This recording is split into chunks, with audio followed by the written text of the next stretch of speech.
This is Beyond the Bell Tower, where an elite group of North Carolina State University students give us a behind-the-scenes look at their steps to success and show us how they attain even their lofty goals.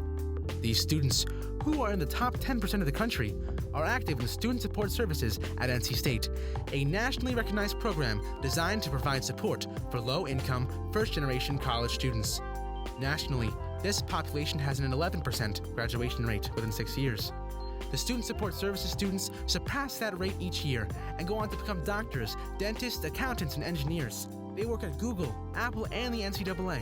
They have earned PhDs in Ivy League colleges. These students go well beyond the bell tower to reach this level of success.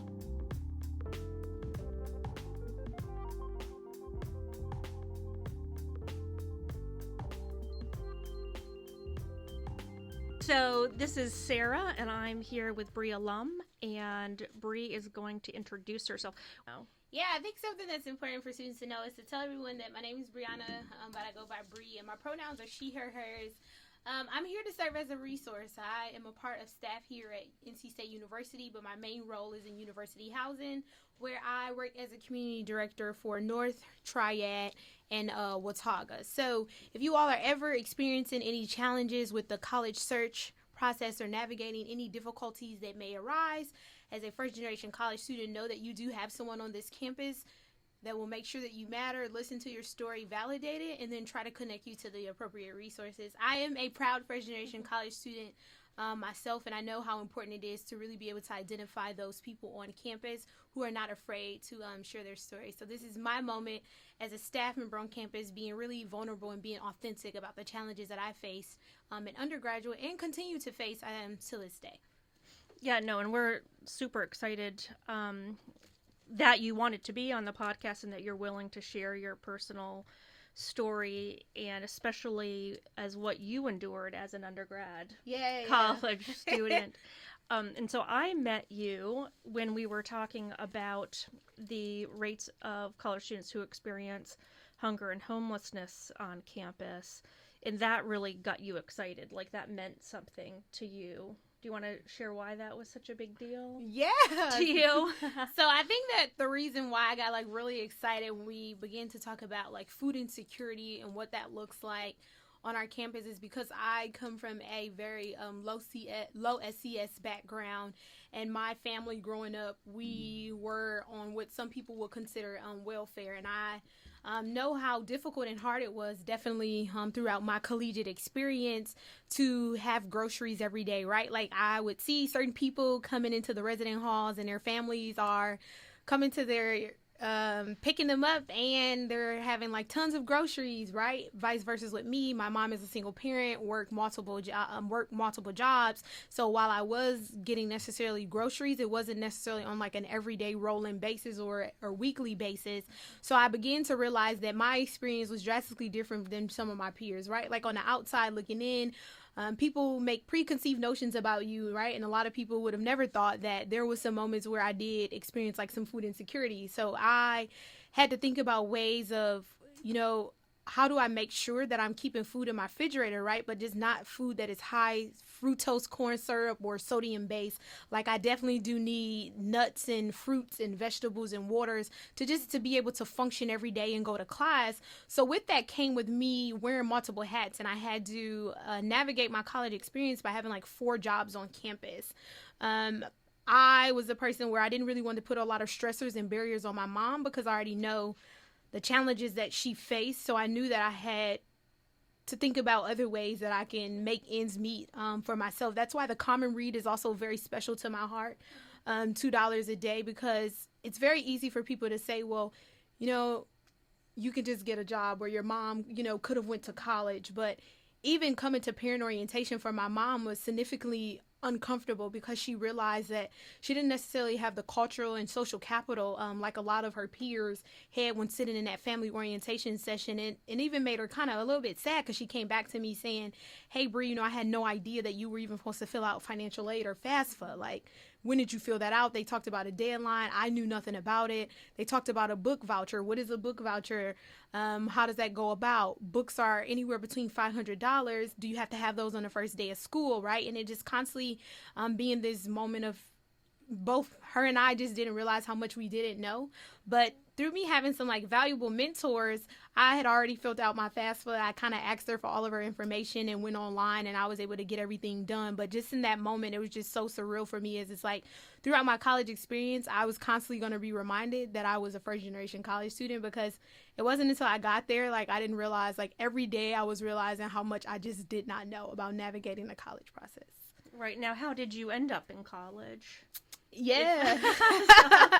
Yes. So I grew up in an urban neighborhood, and my situation wasn't necessarily the best. There's a lot of gun violence, a lot of drug violence. What city? I'm from Detroit, Michigan. Mm-hmm. So with that came a lot of challenges, and me just growing up every day seeing that, like I've always been really motivated to allow my circumstances to push me to greater heights. And I knew that I wanted to be a change, and there's statistics around a lot of kids at my high school is that a lot of you all won't go off to college. A lot of you will necessarily probably have kids and things like that. So I always worked super, super hard in the classroom and tried to get involved in many student leadership positions that I held throughout my time in high school, being a president of multiple organizations, serving the community. But the biggest thing for me was always mentorship and really giving back. So I knew that I wanted to go to college. I think it clicked in my head like 7th grade. It was very early on, because I knew that I had to make a change, and me reading books and going online to the library, realizing that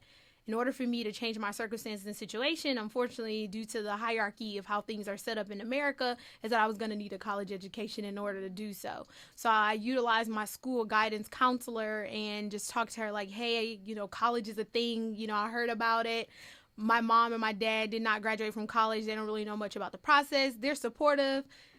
They'll let me go wherever I want to go, but where do I start, right? There's this thing called a personal statement. What does that even mean? There's an application fee. Like, I'm not going to be able to afford to apply to every single college that I want to. Right, because even the college search process that they detail on online and on websites, like the shoulds, you didn't even have those you didn't even know what the shoulds were. No, I just didn't even know what the shoulds were. Yeah. I was just what you should have done, or should do. Yeah, I was just really lost. Now, going back to one of the things that you said about the statistics, because I think that is a huge part, is living the expectation. So, like, what was expected of you? I think that one of the things for me is it's really mind-blowing when I think about the success and the challenges that I had to get here. A lot of people always said, Bri, we knew that you would do it. You just had a different kind of grit and resiliency when you showed up to the classroom, how engaged you were, how many questions you asked. You were just always so inquisitive. And while you didn't necessarily have the structure to know what college is about, you were always trying to ask those questions to be able to get you to the next steps, and always sharing that information with your peers, because you knew that 80% of you all shared the same lived experience. So I think the expectation is that whenever I was made aware of resources and knowledge and information, I was always sharing it with my peers of hey, college application deadlines and admission deadlines is this day. Did you know that there's a FAFSA deadline? The FAFSA deadline is this way. Is there any way we can get together as a group, go to the counselor, and use a computer lab so that we can always apply? I feel like I asked a lot of questions and knowledge was always given to me, but I know that that's not everyone's personality. So I wanted to make sure that my peers still had access to those same resources of just knowing how to get there. And that's something that I knew all my teachers, they say they're never surprised by. They knew that I would always do it, but there were some challenges to get here. Mm-hmm. A lot of challenges. Now, where did you end up going to college? Yes. For your undergrad? I am a proud alumni of Wayne State University. It's an urban research institution in Detroit, Michigan. So had a lot of opportunities to go to other schools in Michigan and out of state, but I just really didn't feel the vibe when I went to orientations. A lot of the big schools, I really felt like a number. I didn't necessarily feel like it was going to be a personable process. Just being first generation college student in itself is already a very overwhelming concept, and it's hard to grasp. So at the schools, when I think about the Big Ten back home, like the Michigan States, the U of M's, applying and getting into those institutions, it was great and it was awesome. However, just going there, I just felt like I wouldn't matter, right? Like I would just continue to struggle even more than what I was. And going to Wayne State University, my experience at orientation was drastically different. Like they did a lot of sessions about, resources and how do you get connected to resources. And I was like, wow, this institution motto talks about helping all students aim higher. And me thinking about it from an access standpoint, this is a place that I want to get my degree from and say that I'm going to be a proud alumni, because from day one, they were showing me that they are not only invested in the students who are going to be paying for their tuition out of their pocket, where mom and dads are lawyers and doctors and teachers, but they are also invested in those small girls like me who grew up in an urban neighborhood and is a first generation college student where her family has limited knowledge about the college search process. And they made me feel like I mattered. And I was like, this is it, Mom. I know I want to be a warrior. This is a place that I will be excited to call home. Right. And I think that's even for graduate school, as our students look at graduate schools, it's picking the school that's best for you and not necessarily the name. Yeah. So that it's okay. Yeah, it's okay. It's okay. You're extremely successful, and you didn't go to Michigan State. No, I did not. I did not go to Michigan State. Yeah. Wayne opened a lot of doors and a lot of amazing opportunities there for me, and I don't regret my decision at all. I'm very happy that I didn't get, pushed into peer pressure with everyone saying, Michigan State isn't a part of the Big Ten. It's an amazing institution, which it is. But I just knew going there that wasn't the institution for me. It wasn't the fit for me. While a lot of my friends was going there, I'm like, I think my career path and my story is going to look a little bit different. And in order for me to be successful how I know I need to be, Wayne State is going to be that institution to get me there. Yeah, no, excellent. And then, so you did struggle like financially and with food while you were an undergrad. And then you found that solution to be working? Yeah. I found the solution to definitely work. Like I worked 4 jobs on campus. One was more of like a volunteer opportunity, so I don't necessarily count that like I wasn't getting paid. It was just something that I loved doing in terms of like programming. But yeah, so when it came to the food insecurity, I knew that I needed to have the basic necessities outside of food. I also needed toiletries and being able to have some additional money to have fun with friends, so for entertainment. So my outlet was, okay, I'm going to pick up some additional jobs on campus. And with that came for me going to the desk, as my friends would say, Bri, you work like you were at a plant. Like you leave one job to go to the bathroom, to change your shirt, to go to the next job, switch your hair and make sure you're in dress code. And people would be so surprised because you would never know on the outside that you're the student that is managing multiple positions at an institution and you're having to switch out these shirts. But I think that all of my supervisors were very understanding, right? All of my jobs, it was a lot easier for me because it was on campus. So not all of them was between the 8:30 to 5 o'clock p.m. time frame. There was definitely, when I was a desk assistant, my office manager, Sheila, she was amazing to me, very phenomenal, and knew that I needed some additional work, but I couldn't necessarily do the 8 to 5 because of my other jobs. So she was willing to really let me work those graveyard shifts. And really, it gave me an opportunity to work late at night, but also, too, because it's like a shift where you're not really doing much but just asking for one cards and checking out some equipment here and there. I was just really able to get a lot of my homework done. I found a love and passion for reading and expanding my knowledge and just really trying to tap into things I was passionate about. But I think the biggest thing for me is that I became very observant of my community and my surroundings of Atchison Hall, where I served as an RA for 4 amazing years of my undergraduate career. And I realized that these same challenges that I was experiencing as a first-generation college student, my residents were beginning to talk about these same challenges. My friends was now beginning to become more comfortable to talk about these same challenges. So I began to think, how can I use my positionality to create an opportunity to really support the students that we are truly serving?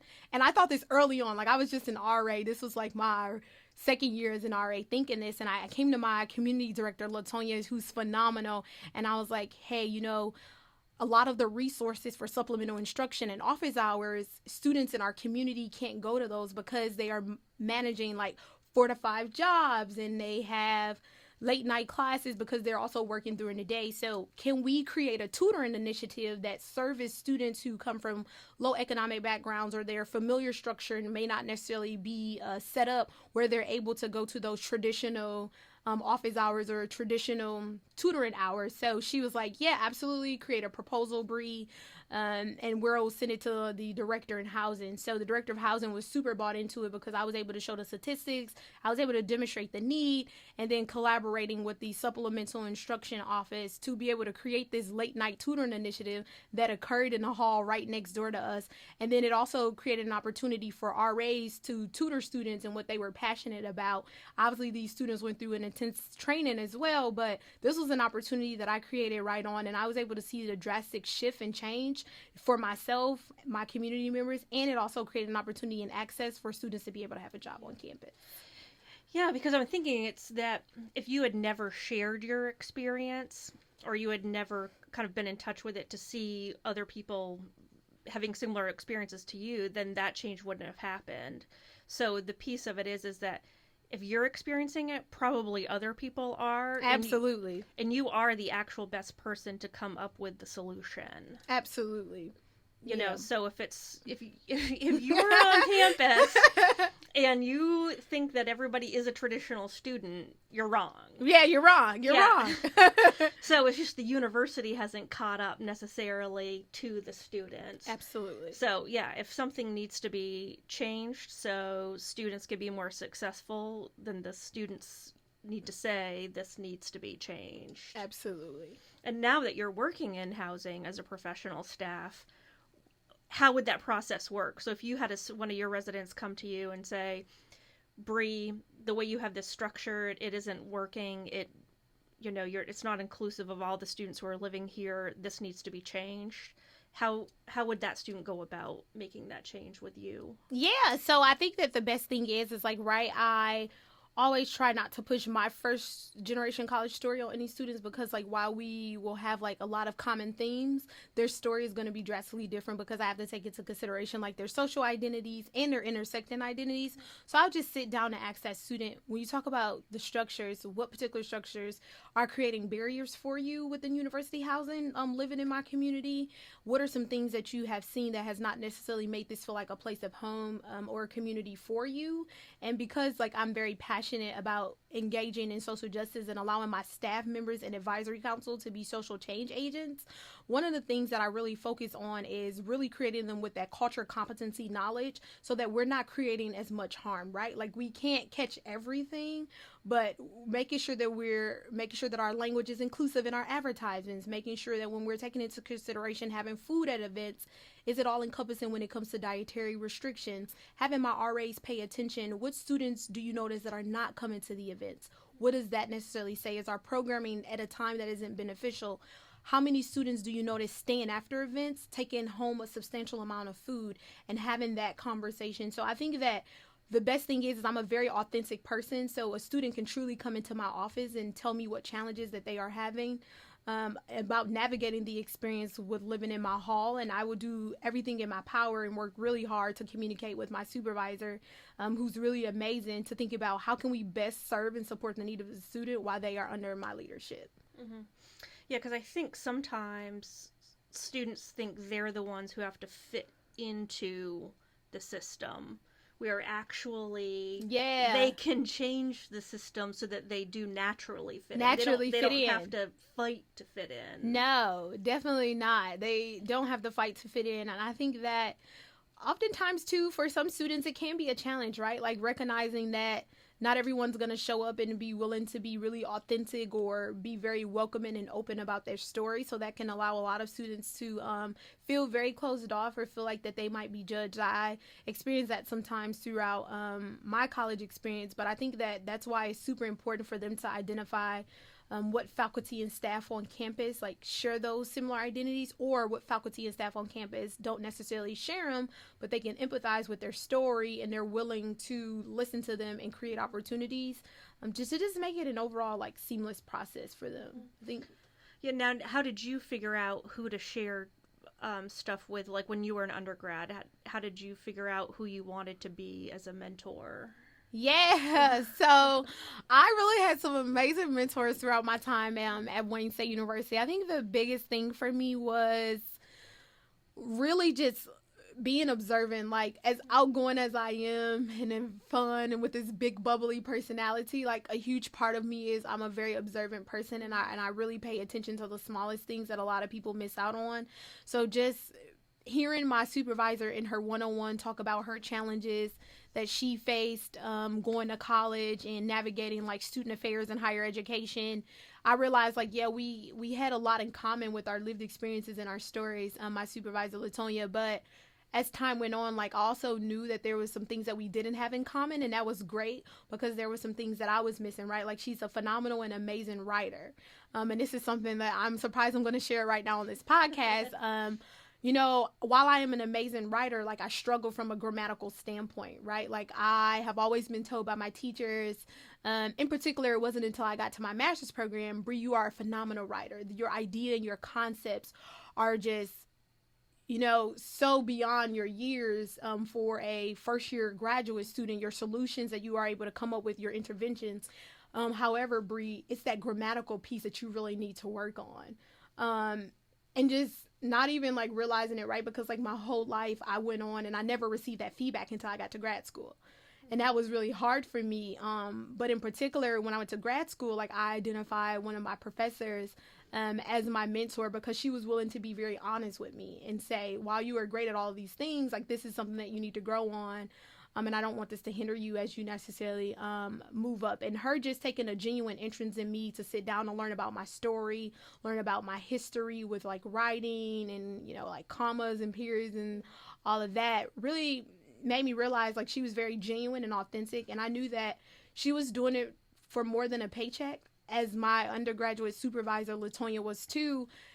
They really took a genuine interest and they wanted to get to know Bri as a person, right? They didn't necessarily want to get to know Bri, the graduate student at the University of Kansas, or Bri, the undergraduate student at Wayne State University. They're like, what is your story? What is your lived experience? How do you get here? What are the challenges you face? And how can we help you get there? Are some ways that I think that I've been able to really identify people that I would say like are my mentors.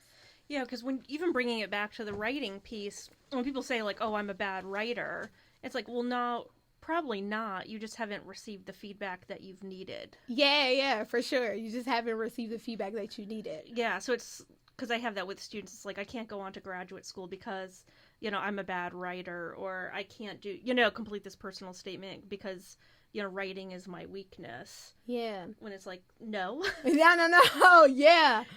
I think that a lot of that too, right? Like it has to deal with like you being preconditioned and told that you're not good at something, you're not great at something, really allows certain students to like really dim their light, right? It just depends on where you are. Like luckily for me, right, my light didn't necessarily get dimmed in the sense of me being afraid to apply to graduate school, but there are definitely some times where amazing opportunities present themselves to me, and I'm always so nervous because I have colleagues who are reaching out to me about wanting to collaborate on articles and wanting to collaborate on journals, and I'm just nervous because I'm like, yeah, I know I got the amazing solutions, I'm going to be able to write the amazing idea, but where it's going to be a challenge for me is that grammar piece, right?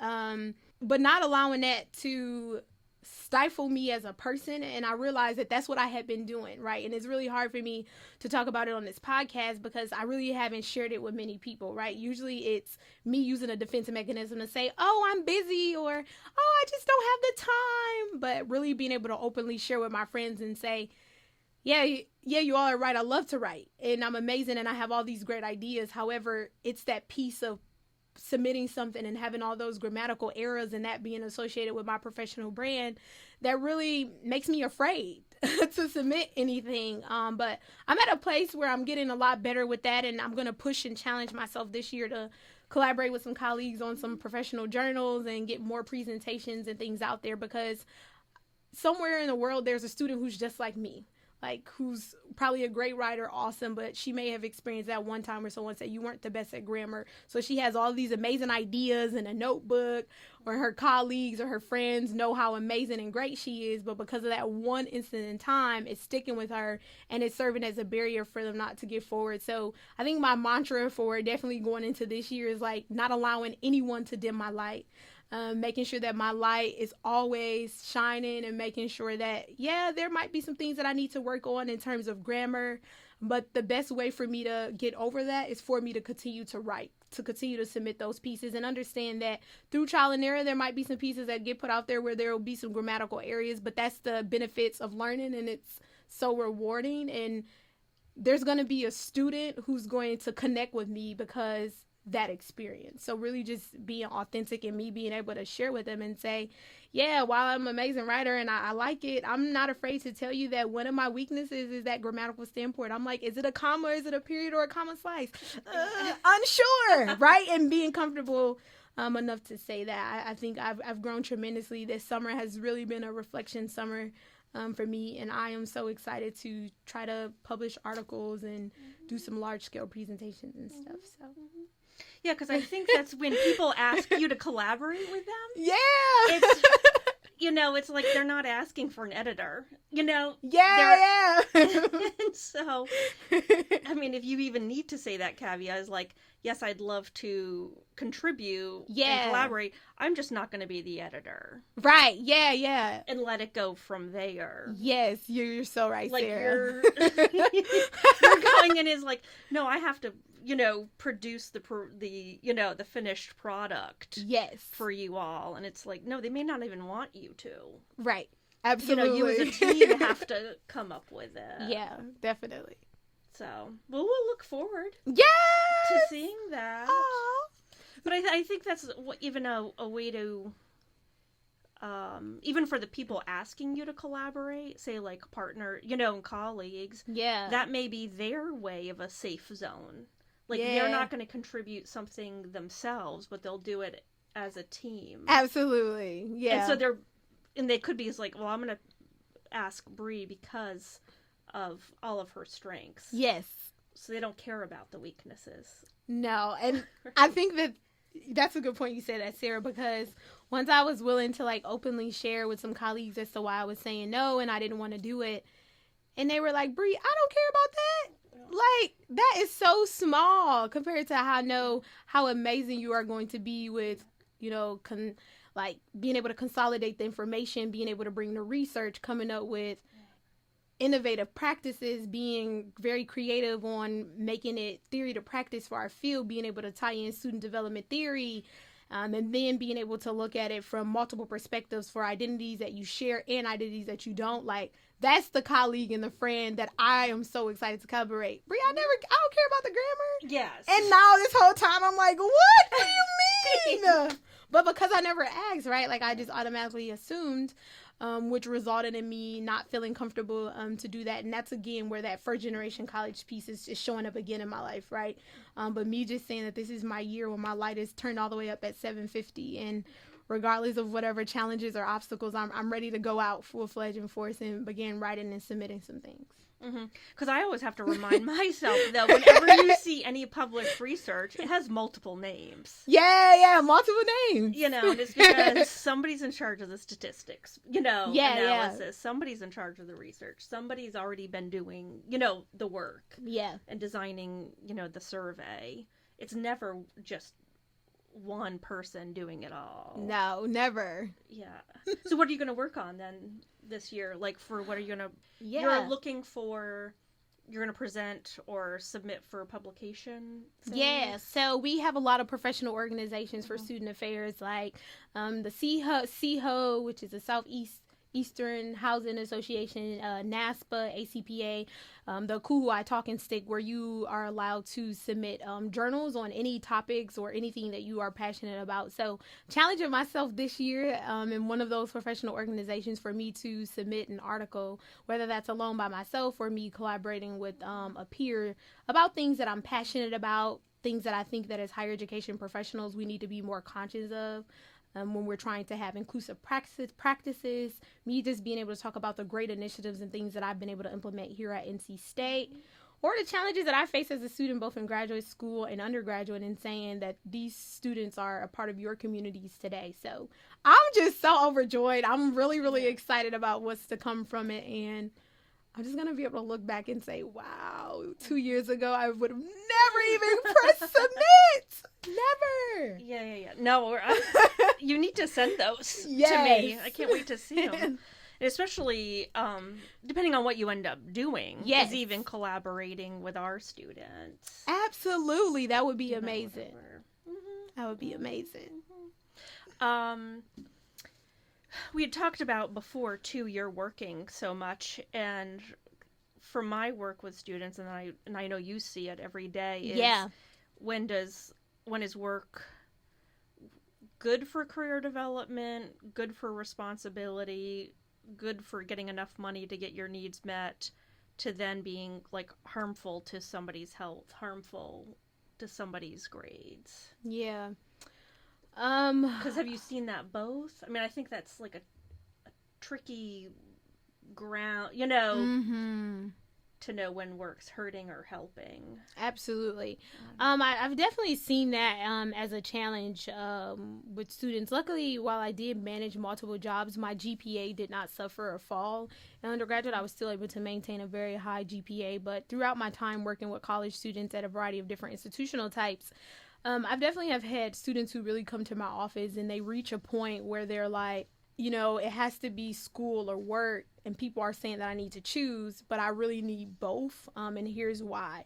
And I think the biggest thing for me as a professional and practitioner has been, Bri, try not to give them, like, advice from your story. Like, you have to understand, like, if you tell the student to quit their job, what implications is that going to have on them for the rest of their experience at this institution? So maybe asking them, saying, like, why are you putting in this many hours? So you're putting in 40 hours a week. Why is that? What are your basic needs? How, on average, how much would you say you spend on groceries? How much do you need for entertainment? Do you have any medical bills, right? Do you have any insurance, right? And really asking students those open-ended questions and just coming straight out and not allowing it to be like a taboo topic, because before I give them advice, that's going to better allow me to serve them, right? So if we are coming up with a plan and we're working through it and we're talking, it may be uncomfortable for the student, right? There's going to be a lot of pushing on their end and a lot of pushing on my end, and they might shut down and say, no, Bri, I'm not okay with that. And then I might say, why? Right? Why are you not okay with that? Because I don't believe on giving up on students and letting students leave my office feeling like they walked in the same way that they left out, right? Mm-hmm. The goal is to allow them to walk out feeling a lot better. So with that being said, is really saying, okay, based on everything you wrote down on this paper, you're at 20 hours, right? You don't necessarily need to work those 20 hours. I'm thinking about approximately 10 hours would be really beneficial. And the only reason why I'm making this recommendation and putting it forward is based off what you have told me your allocated expenses are per month, right? I think that it makes the experience a little bit more realistic for a student. And then saying, so now that you have these like 5 additional hours or 10 additional hours back in your schedule, how many classes are you taking, right? So let's schedule in some time where you're doing some wellness activities. Let's schedule in some time where you have an opportunity to go to the library and study, or go to tutoring or office hours sessions. But I definitely think that for a lot of students across the nation, it is a very hard balance considering who they are, because for some students, unfortunately, it is a both, right? And then for some students, they may not necessarily need to work as many hours, but they still need to work, but they don't necessarily have anybody that's willing to sit down with them and be patient and be understanding and hear their story to really help them be in a better space mentally. Mm-hmm. Mm-hmm. Yeah, because I think that's the thing with priorities, is it's hard to tell somebody on a college campus that academics is not your first priority. Your first priority is making enough money. Absolutely. So that you can send home so your family has a place to stay. Absolutely. And it's finding the person on campus that you can say that yes to. Mm-hmm. That, I mean, and just because your priorities aren't the same as whatever you think a traditional student is, doesn't mean there's somebody like you can talk to.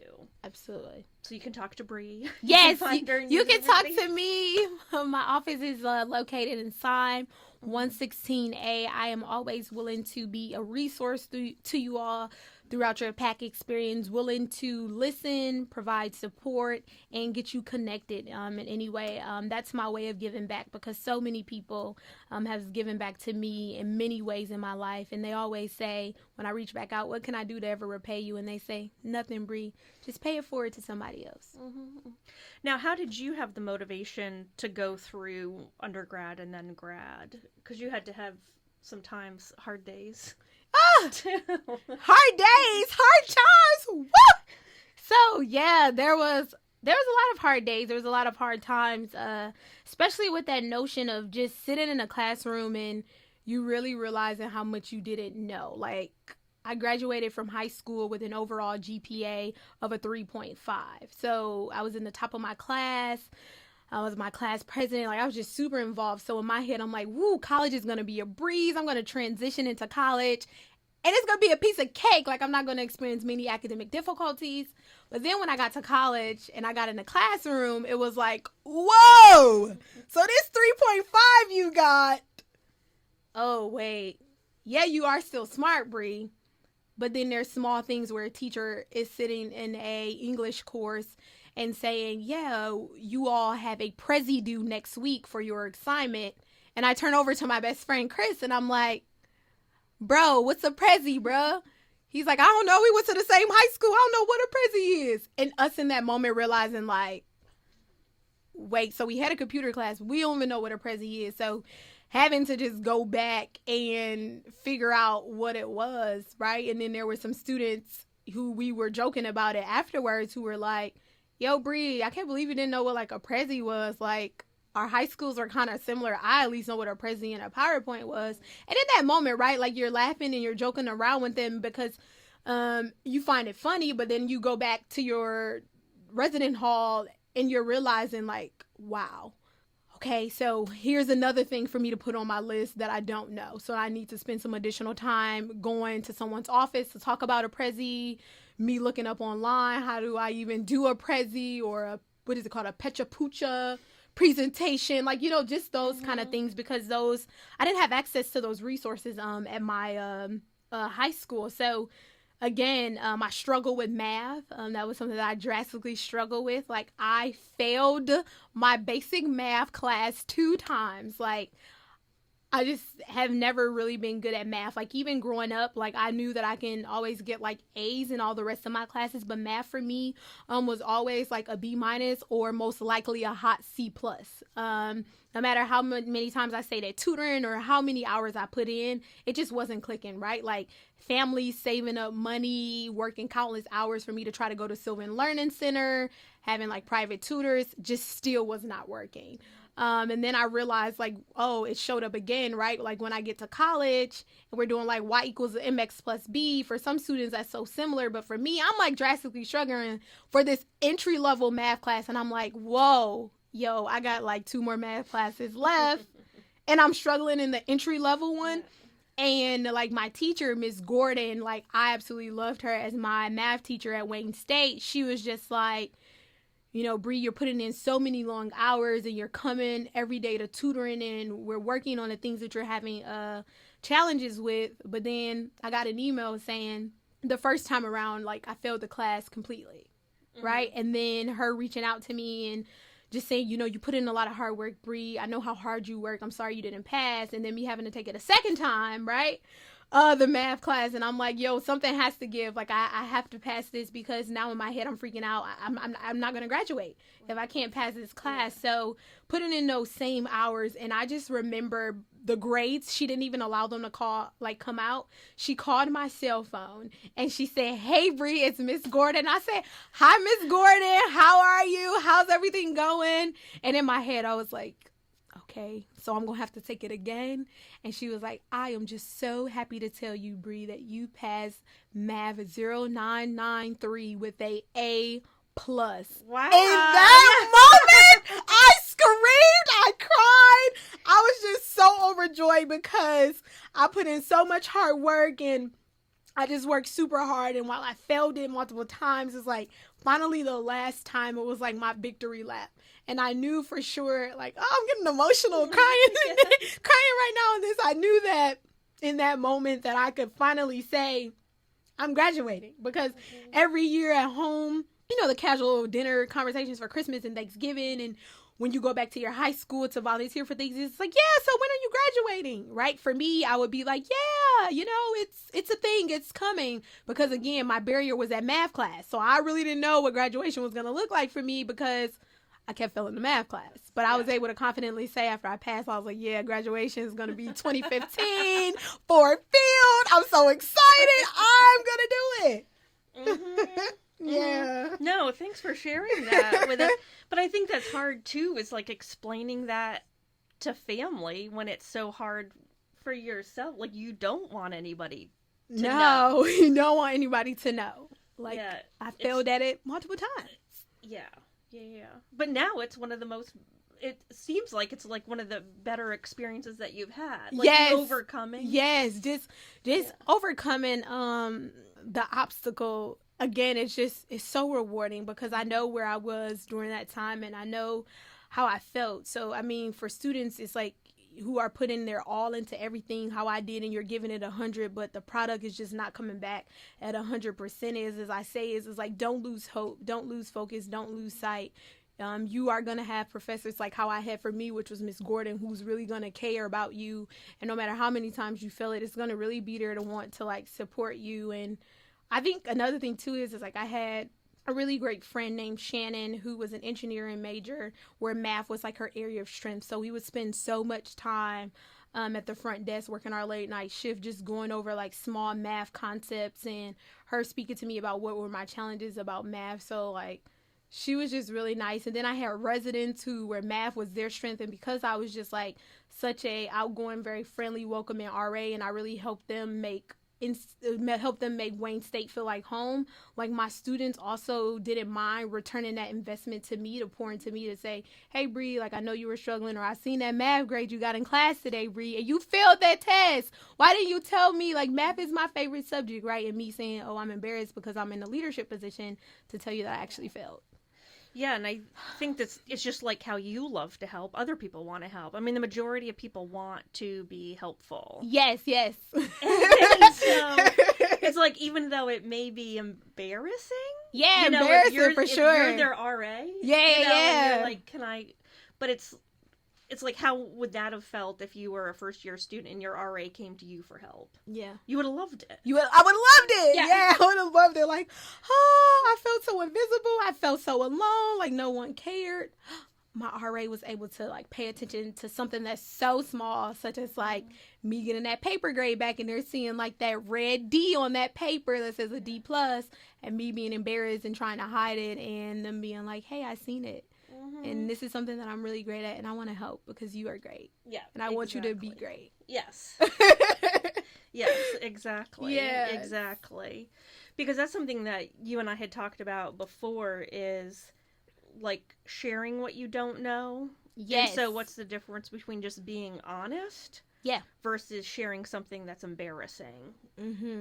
Yeah, absolutely. I think about that piece about, right, there's going to be a lot of things that you might be really embarrassed about because you are on a college campus where it seems like everyone's succeeding and everyone's navigating the college process with ease, and you may realize because of your identities you hold, you're in spaces and you're in classrooms where not everyone looks like you.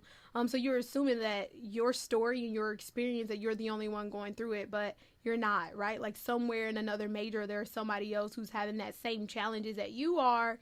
And just really figuring out what is the best way for you to feel comfortable, right? Like, is that you more so typing an email to an instructor talking about what your challenges are, or is that you sitting down with an administrator and saying, these are my challenges in a one-on-one setting? And I think that for each student, that's going to look very different depending on who they are, their personality. Preferred communication styles is something else that you have to take into consideration. But the biggest thing is that people don't know what you need until you tell them. You know, they're not going to know what you need because it's so easy, right, for you to put on a smile every day and say like, oh, I'm having a really great collegiate experience, and yes, my grades are really good, but then nobody may not know that there's that one class that you're having challenges with. Or maybe it's not academics, right? Like maybe it's, I'm doing really good with my classes, but I'm going to class every day and my stomach is growling in class and it's embarrassing, or I don't necessarily know how I'm going to get from point A to point B to work because I don't necessarily have the transportation, right? So it may not always be academics. It could be food. It could be other financial resources. But just really, again, it goes back to identifying who those people are on your campus and trying to share your story, right, to what level you are comfortable with to make sure that you have the necessary support, because it's easy for some students to sit down and say that, everyone should know that on a college campus, there's first generation college students. They admit us to this institution. They recruit us to this institution. But then when we get here, we do feel like a number, right? To a certain extent, I definitely felt that myself, as a first generation college student. But really finding power in your voice and letting people know how this is affecting you and hurting you is going to be superb throughout your college experience. And know that it might be some moments where it is embarrassing to share, but think about it as how I kind of did is that your story that you're coming forth and you're sharing it is helping you help like 10 more students whose story is very similar. So if that means you having to communicate with some difficulties or challenges you have to pave the way for somebody else next to you, that's more rewarding than money could ever be. Right. And I even think of it as, as individuals we think we are, and unique and special, which we are. Yes. But, you're actually not, so you are speaking probably, for hundreds of students. Absolutely. Because it's like, well, nobody's talking about it, so you may need to be the first person. And you'll have all of this support behind you going, yes, yes, yes. Yeah. And just really, my favorite thing is to say is like really figuring out what tools do you have in your toolbox and identifying like what are your strongest tools to be able to help you move forward. Mm-hmm. Yeah, because there's tools that you have that other people don't have because of your lived experiences. Absolutely. So you have strengths that are desperately needed because other people don't have them. Absolutely. Because in your job, like even through graduate school and then as a professional, are there experiences that you've had as a first generation low income that you think have prepared you to be more successful in graduate school and your professional life? Yeah, I think that, I tell everyone that one thing about me is that I am a proud first generation college student, and that is one of those identities that I don't mind sharing, because while there were a lot of challenges and obstacles along the way, absolutely will never discredit that. It allows me to show up every day in my work drastically different.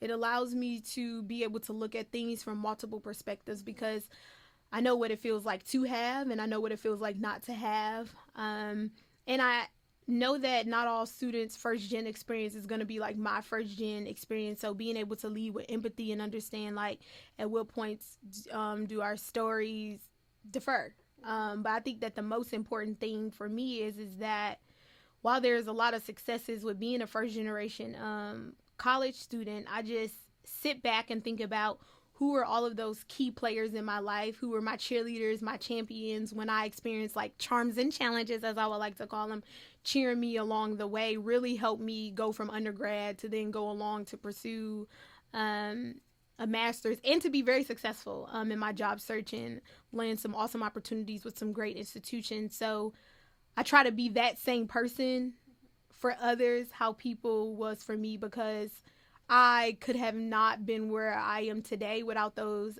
key cheerleaders who was really cheering me on, having a very supportive family system while they didn't understand college, being there to support me and push me along the way, right? But me also realizing that may not be every first generation college student story where their family is supportive.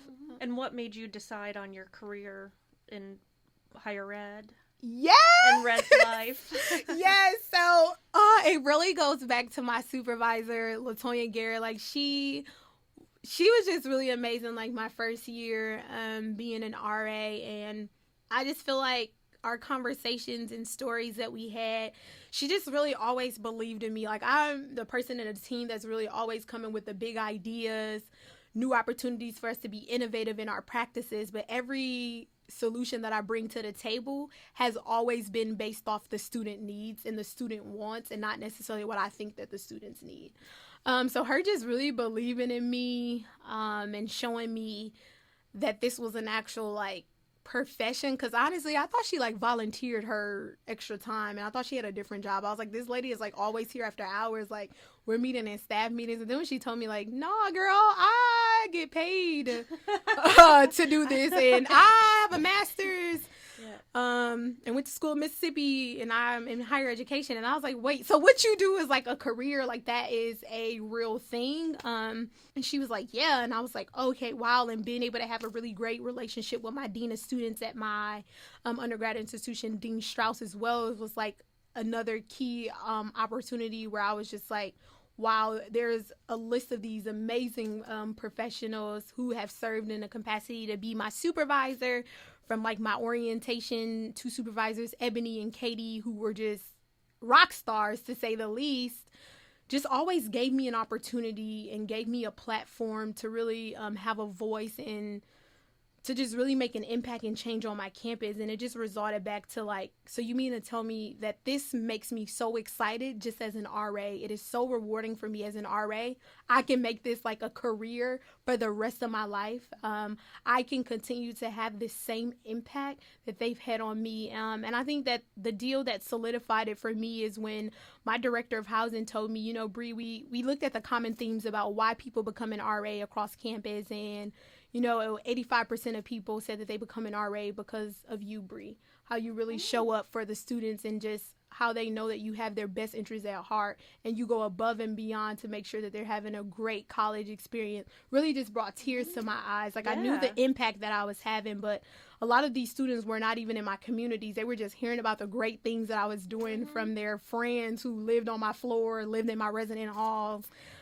Or from my peers, just really talking about the greatness that I did. So in that moment, I was like, you're really creating opportunities for students to have access to things that they normally wouldn't have access to. You're changing students' lives, students that people don't necessarily want to have conversations with or engage with, or write them off as difficult people, or hard to work with people. You have the patience, Bri, to see something in them so greater than anybody else. And I was like, this solidified it. This is it for me, and I want to make this a lifelong career of mine. And I think in that higher education is definitely it, and me being able to go on to pursue a career in housing for the time being is also definitely it as well, because I realize how I can infuse all my passions into different areas to really create a very transformative experience for my residents, but more importantly, to be able to train and develop RAs who are very culturally competent to really serve our students who are going to be coming from a variety of different walks of life when they move in with us on move-in day, and making sure when they leave us on closing day that they can say that they walked away with some gems and jewels of knowledge to put in their lovely toolbox. No, that's great. And then what are your future career goals? Like, where are you hoping to do next? Yeah, so to be honest, I go back and forth, right? Like there's a part of me that's like, yeah, this PhD in higher education somewhere in the South at an institution seems like an amazing and phenomenal idea. But then there's another part of me where it's like, I've always wanted to be a lawyer and always get a law degree, right? So I'm back on the fence. I feel like before I get that PhD or go off to pursue like a JD, that is something where you have to be 100% sure. Like, it's not like a master's or undergrad. So I'm constantly going back and forth on which one I want to do. But like my long-term goal, of course, like I'll continue to excel through housing. I definitely want to be an assistant director within the next like 2 to 3 years. But I think after that, ultimately just being able to gain some more classroom experiences, whether I take like, you know, the PhD route in higher education or the JD route with law. And my long-term goal is to just become the vice president of enrollment management at an institution. It surprises a lot of people. They're like, I was thinking Bri, the president, the provost. And I'm like, nah. And then when I share with people why I want to be the VP of enrollment management, they're like, wow, Bri, that makes so much sense, right? Like, it allows me to really infuse my passion, right? Being a first generation college student, being able to sit in that chair and look at it through my lens from an enrollment perspective, to think about what are our policies in place that are continuing to create difficulties and barriers for our students. How can we make sure that our faculty and staff on our campus are really trained to engage with students who have these marginalized identities? What does that look like? When students are seeing professors that don't necessarily look like them, they are seeing professors that look like them. How are our recruitment practices inclusive and how are they exclusive, right? Mm-hmm. Like, are we just admitting students of color and students of marginalized identities for the sake of meeting a state quota? Or are we truly admitting them to our university because we are truly going to care about them when they transition into their college experience? So a lot of it is just really looking at the policies and systems in place and really sitting down and thinking about, how can I change and shape the future of higher education when it comes to recruitment, retention, and access. Mm-hmm. So, and that's the piece of selecting a career based upon, how you think society should change. Yeah, absolutely. And that can be overwhelming, but when people are like, well, I don't know what I want to do. I don't know what I'm good at. I don't know what I'm interested in. Yeah. And it's like, well, what do you think needs to change? What needs to change, for sure. And just you're living, like you're walking about living. Yes. What do you want to change? Yeah. And then find the career, or actually any career, I guess, could do that. Absolutely. So I got hopes. I don't know where life is going to take me, but in the future, I'm going to name it and claim it that I'll be someone's vice president of enrollment management at a large public research institution. Good for you. You'll do it. You'll do it. So now with most of the first year students living on campus, especially, so more of our students will definitely have contact with RAs, RDs, Res Life.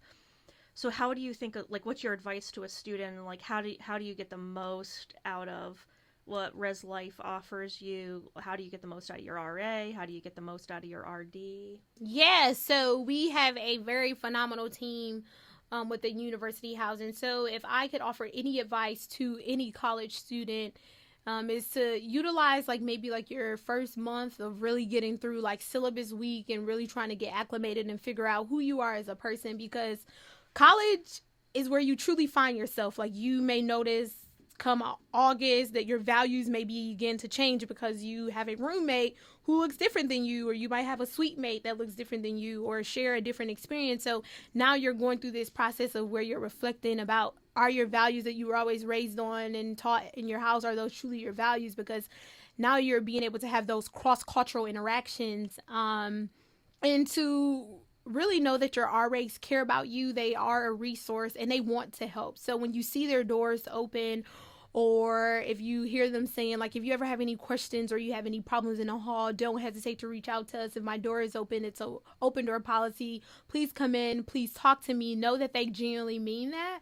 And don't hesitate to utilize them as a resource. Same for community directors and resident directors, sending us an email, stopping by our office hours that we have. But you can make the most of your college experience is if you set up meetings with key stakeholders within your building. So that's kind of we talked about the RAs, the CDs, the RDs, and just letting them know what are the challenges that you are experiencing, because we go through a very intensive training where we're provided with a variety of different resources, and we have some great colleagues across campus where if it's not necessarily something that we may have the answer to, or our office particularly does, we are more than willing to pick up the phone and really connect you with those key campus partners across the campus. So while it's important to make the most of your experience, come to events. Your RAs work very hard to do a lot of community builders and really engage you all to build a very strong, cohesive community throughout the year. So you may not necessarily be able to stay at all of the events for the allotted time, whether that's an hour or 2 hours, even if it's just coming by to the event,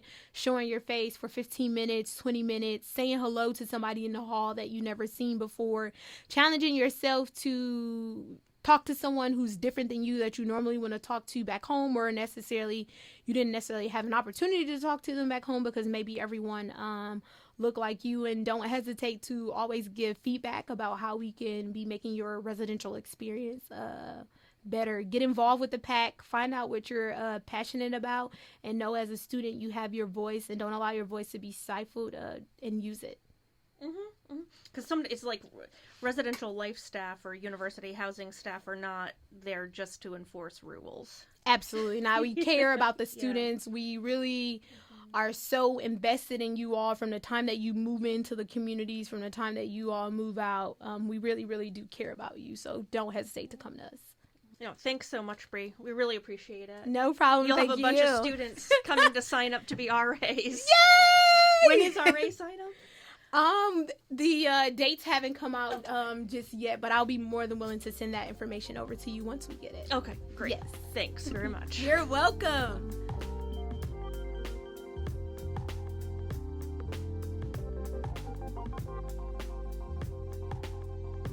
TRIO Student Support Services Program and Student Support Services STEM are federally funded college retention and completion programs. These programs focus on academic, personal, and career support for under-resourced undergraduate students. At TRIO SSS and SSS STEM, our goal is helping our students reach their goals. We are currently accepting new students to our program. Apply today.